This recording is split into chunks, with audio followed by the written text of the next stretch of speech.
Thank you, Mr. Keller. You know, we all recognize that facts are hard, and it's embarrassing to have to acknowledge mistakes from the past.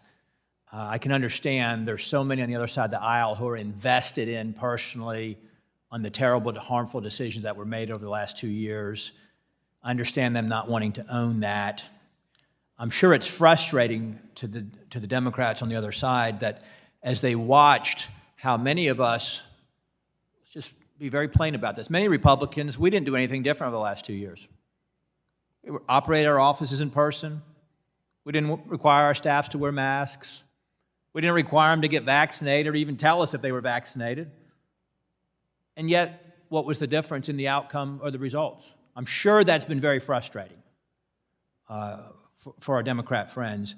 It's incredible that we just had a gentleman from New York saying that, talking about teachers who died from reopening. Fact is, there's no proof that anybody died from being out of school. There's no proof of that. There's no evidence of that. That's anecdotal. The fact is, we couldn't prevent Americans from being exposed to the virus. Virus is going to virus. Thankfully, we developed therapeutics and treatments. Thankfully, we had the Trump vaccine that was developed quickly, that was available to those most at risk, those who needed it most. But there was failures that we treated children like senior citizens. We treated college students like those with multiple comorbidity factors.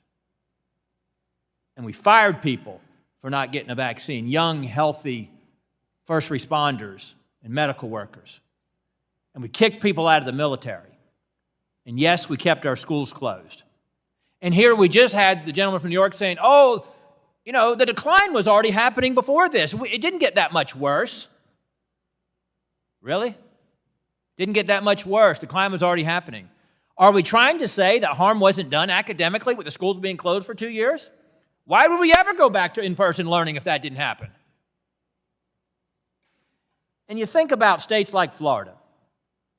The courage shown by that governor that the left likes to hate, gosh, but the pesky facts and the pesky results. What state in the country has the highest average age population? And what state in the country was one of the most boldest, courageous in doing the right thing and taking the risk of doing the right thing, which has been validated and proven to be right with what happened? The fact is, the teachers' unions didn't even want to open up after they were prioritized for the vaccine.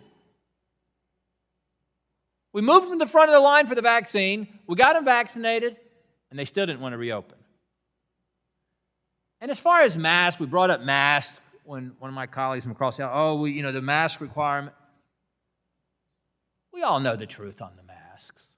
Why do we even pretend anymore? I know we're invested in what we perpetuated there. We made people wear them on the House floor. We'd be in this committee hearing. We'd have Democrats who weren't in the building.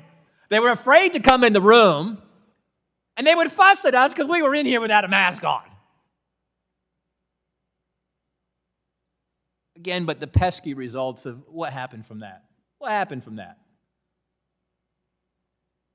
I visited prestigious medical centers in my district where these chief medical professionals, these surgeons and so forth, we'd have to put our masks on when I visited until we got in the conference room, we sat around the table, and then they took their masks off.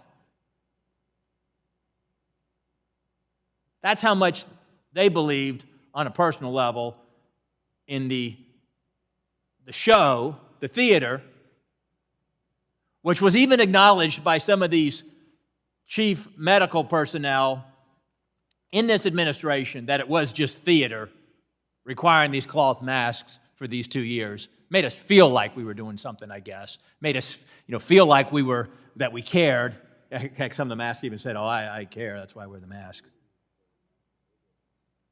But the fact is, we didn't put the children first.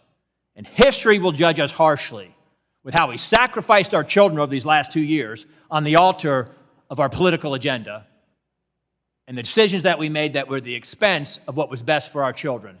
And that's why we need this accountability. And I yield back.